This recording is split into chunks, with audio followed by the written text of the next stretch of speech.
A few months ago, I got an invite from Pierogi of Scammer Payback to attend a special scam project. I, together with some of the best scam baiters on YouTube, attended Scammer Payback's headquarters. And there we were not only able to help victims, but we were also able to join the scam call centre itself and intercept their calls.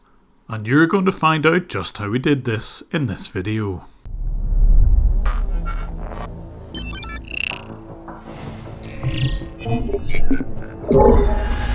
The thought of having so many like-minded people all in one room and the ability to fight scams and help victims was just too much to resist. So I just had to join Scammer Payback in his headquarters somewhere in the USA.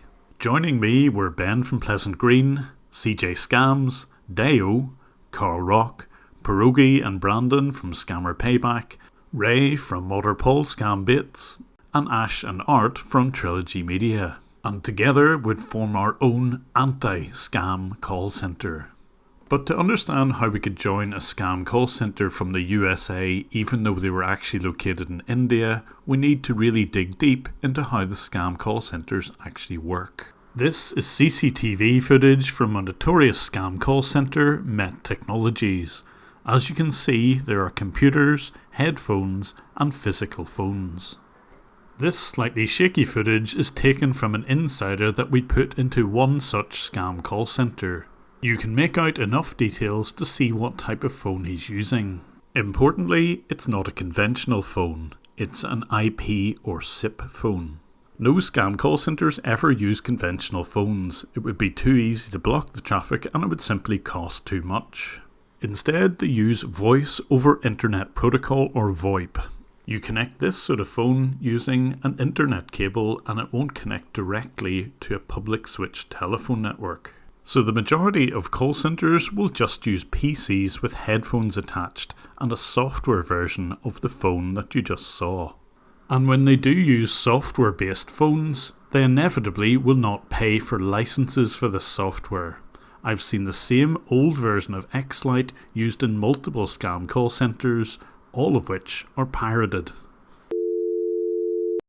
But having dial tone isn't quite enough. You need to make sure that your voice traffic really does route to your victims' phones. And for this you need to have a trunk provider. This is a server on the internet which will carry your traffic to its destination. The majority of scammers use legitimate software called ViCiDial to make their outbound calls. The reason that it's popular with them is that it's free to use and the expertise is there primarily in India to configure it to make mass robocalls. The agents sitting at their desks can use either physical phones or software phones to send and receive phone calls. And understanding how this ViCiDial software is configured was absolutely key to allow us to join a scam call centre without the agents knowing we were there. And to show how all these scam calls reach victims, we'll use Met Technologies as the example. When scammers need an inbound number to receive calls from victims, they'll use legitimate services like this one called tollfreeforwarding.com. You're looking here at the PC of a Met Technologies admin. He's trying to buy himself a US phone number for use in a scam. However, since these phone numbers tend to get used for other scams, he's checking the reputation of that phone number before he buys it. So he uses websites like RoboKiller to check the reputation online. You wouldn't want your latest scam to be blocked at the first hurdle. So when the inbound numbers are sorted, now it's time to make the outbound robocalls. First, they need the data and particularly the phone numbers of the victims that they're going to call. They can get this data from various sources and I always see them receive regular updates via email, WhatsApp and Telegram. Here, Met Technologies are loading data of Swiss people into their RoboDial system ViCiDial. The data has to be formatted and duplicates removed and then it's loaded in. You can see from the names of the data files that they target multiple countries including Canada, USA, lots of European countries and Australia. Next, they need the audio for any RoboDial message. There are plenty of online tools and this is one such example. Hi, this is Daniel from Amazon Customer Service. We have seen a recent order number AMZ0987 of iPhone 11 Pro on your account, which is billed on your card attached to your Amazon account. The amount charged is $1,099. We noticed some suspicious activity on your account, so we have put in hold to the transaction. Please press 1 now. And to report, press 2. This is the easy bit because there are numerous text-to-speech programs on the internet.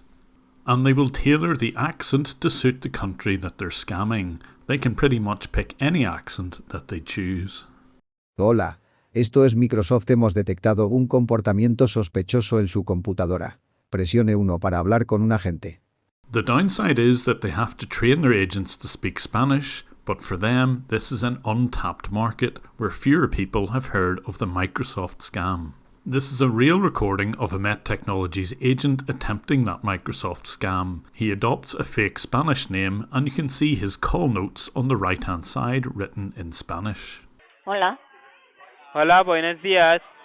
Señora, Buenos mi días. nombre es Diego. Te estoy llamando desde la empresa de Microsoft para su ordenador, ¿vale? Mire, estoy trabajando, no puedo atenderle, gracias. As a trial run, I joined Met Technologies call centre only to find that my foreign language skills weren't up to the job. Hello? Hello, do you speak English? Hello? Hello, yes, do you speak any English? Where? Okay, this is a scam phone call. It's not a real phone call. There's a scam call centre in India who are making these Ja, phone calls. dankeschön. Ja, kein Drass. Dankeschön. Okay, thanks, Sean. But it was by looking at the carrier settings that I get most information about these phone calls. They would use the cheapest servers available. Here, this one is in Europe under Velia.net, and would configure their caller ID to look like the number they were calling with the last few digits randomised. I've sent numerous reports of abuse of the servers in Europe to the various hosting companies. But so far, Velia.net and the other favourite Hetzner have ignored all of my abuse requests. So knowing the scammer setup and having done a trial run, next was the People's Call Centre. We would look for unused telephones in the activity report and commandeer these for use in our call centre. And we could use these phones in two modes. We could listen in to other scammers and warn their victims, or we could actually join the call centre itself and speak to victims directly. So when I'd set this up around the People's Call Centre, I was able to explain to the team just how this would work. Those victims will have heard a robocall and press 1, and instead of getting to a scam call centre in India, they're going Get here. this call center. So call Yeah. center versus call center. Yeah. Let's freaking And go. that's a real Call deal. center versus call center, baby. Let's go. Bam, bam, bam, bam! Let's freaking go. Yeah. So here's Ben having a chat about the scammers that he can hear. So right now we've thwarted a couple of attempts to scam some victims, and right now I'm just kind of waiting for more victims to call in. So I'm listening in, and I can hear them joking with each other. I can hear them watching TV, listening to music. It's kind of boring, but at the same time it's kind of amusing. So I'm having fun. And if someone pressed 1, we would explain to the victim that the whole thing was a scam and never to do that. Ma'am, yeah, I understand. This is a scam call center that you've called. Please do not believe these robocalls that are calling you. These are just automated messages that scammers use to call innocent people like you and take your money. So any calls like that you're getting from Amazon, just ignore them. Amazon will never ever call you directly like that. And it gave us a chance to dig more deeply into some of the scams. Here's Modder Paul, who's managed to uncover a whole network of people prepared to launder money. That's the whole reason I call these guys, is to get the elderly victims that they set up for money laundering, and we get them in touch with the authority, and we find in their community a way to help them get back on their feet. And here's CJ to explain what we do whenever we find bank accounts which are being used by scammers and money launderers. He sent me a domestic account. The account is out of Washington, is where the bank is located. And so I passed that information to Brandon, and he's going to go give it to his people. So it's good. And we were able to intercept many different types of scams. The majority of them tended to be Amazon, but here, Deyo is talking about one where they're pretending to be another favourite, Geek Squad. So right now we're listening to inbound calls from She said, hello, is that Geek right? Squad. This guy sounds really bored right now. It's like nothing's coming in. They're just like literally. All these scammers use Hawaii phone numbers, and But we're listening to see if we can hear anything, anybody that they connect to that we can help. But probably the most satisfying type of calls would be the ones where we were actually able to stop victims from being scammed. Here, Trilogy Media has managed to intercept a potential victim. No, ma'am, I'm here. Your call has been rerouted. We are calling from the People's Call Center. I'm here to let you know that this is a scam. Those people are not really Amazon, so if you're... No, they are. Yes. Exactly, because it's a scam. So, yeah, ma'am, when you get these calls, don't push one, don't answer it, and just... All right, thank you so much. Yes! Sure. She had it. And here's Daniel from the Scammer Payback team doing his bit. Another one Hi, saved. Daniel, you got there? Got there in time. Do you mind telling me what happened with that one? Yeah, so essentially the scammers called her up. Yep. Said they were from Amazon and that she had a $200 charge that she needed to take care of. They were trying to get her to a computer. She didn't have one. They were trying to get her to download AnyDesk on her phone. She said she didn't want to do it. But by the time she got to the App Store, I figured we should intervene just in case they get access to her phone. So I called her up. Thankfully, she answered, told her that it was internet scammers, and she was very, very relieved. Apparently, they've been getting a lot of calls lately. They have her husband's name and a lot of her personal information. So glad we were able to put a stop to it, and hopefully, next time she gets a call, she knows exactly what's happening. Good work. Dan. Thank you, sir. Do you think that she actually figured out it was a scam, or was she not sure? No, she was unsure. In fact, she said that they were opening up an Amazon office in her hometown, and she was going to walk all the way down there by herself. She's 90 years old. She was going to walk all the way down there just to talk to them about it. So I let her know, nothing really going on. You don't have to do that. Oh, good work. Man. Yes, thank you, sir. That's Appreciate great. it. Particularly if you're 90 and you don't understand. Good work. Thank you. But when I had a crowd of people with this expert knowledge about scams, I would ask them a very key question and try and get an answer. And that question was, what's your best advice on preventing a scam? It would be to stop and think and don't allow your emotions to get the best of you, because these scammers usually have this sense of urgency that you need to do this now or else you're going to get arrested, or you've been accused of something and so you feel this emotion. And when you do that, because we are emotional beings, we tend to make mistakes doing that kind of thing. So I would say just stop, think, and do a little bit more research on the company that's calling you. If you don't have any business with them, don't entertain the call or the message. If you do have business with them, go look at your bill and call the number that's on the bill instead of the number that's on a website or a number that maybe called you.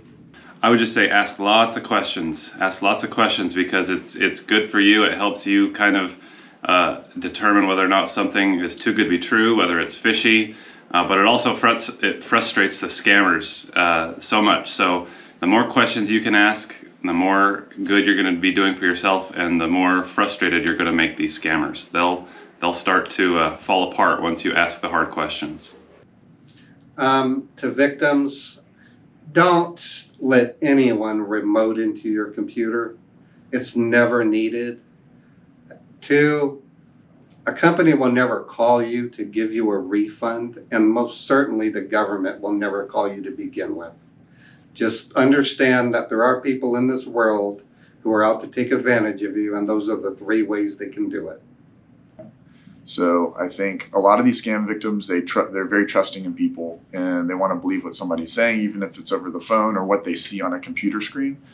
So I would say always, not even if you think it's suspicious, because a lot of times people don't think things are suspicious, but go verify with somebody. I kind of think of it like a scam buddy system. My mom used to call me when her printer was broken all the time, and I'd have to remote in and fix her system in her printer. And but the idea is, like, if something's happening on your computer or somebody's calling you or you get an email, there's got to be someone in your family or your circle that you can talk to and say, like, hey, is this thing legit? I got this text message. You want to look at it? Obviously, don't click on links and things like that, and don't call these guys up. But I would just say, like, verify things with somebody else, not just in your own mind, but have another set of eyes on something. And again, that's not the be all end all, but it at least helps, because then you have a couple people talking about something. So verify all the information. Yeah, my one piece of advice, whether it's street scams or whether it's phone scams, please stop trusting people who approach you. It's as simple as that. Someone who calls you, someone who approaches you on the street, please be very, very careful. And 99% of the time, do not trust them. I would say the best advice is just try to be humble, because it is very hard to realize like that anybody can fall for a scam. Anybody, it doesn't matter your age, it doesn't matter, you know, if you're smart or not smart, it doesn't matter your career level, anybody can. So the second that you think that you can't get scammed is the second that you could potentially get scammed. So I would say stay humble and stay safe and realize it can happen to you. Probably if somebody call you and try to put urgency, dropping urgency on you, you have to do it, you're gonna get arrested, something gonna happen. Step back from whatever the situation is and talk to somebody. Don't get manipulated. Talk to your family, your friends, your neighbors, and give a second. Don't make irrational. I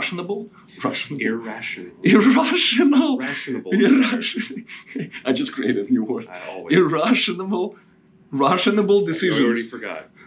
What I would say, just to condense what he just said with those rationables, is don't let yourself be pressured, ever. Yes. And don't ever be afraid to ask questions and seek help. And finally, my overall impression of the People's Call Centre has been a hugely positive one. I'd like to thank Brandon and Scammer Payback for hosting the event, and I'm hoping it will become a regular occurrence. And finally, I'd like to also thank you, my patrons, because without your support I wouldn't be able to attend an event like this and learn from all the others who participated. So thank you for your continued support, and please have a look out on Patreon for an extended version of all of the interviews.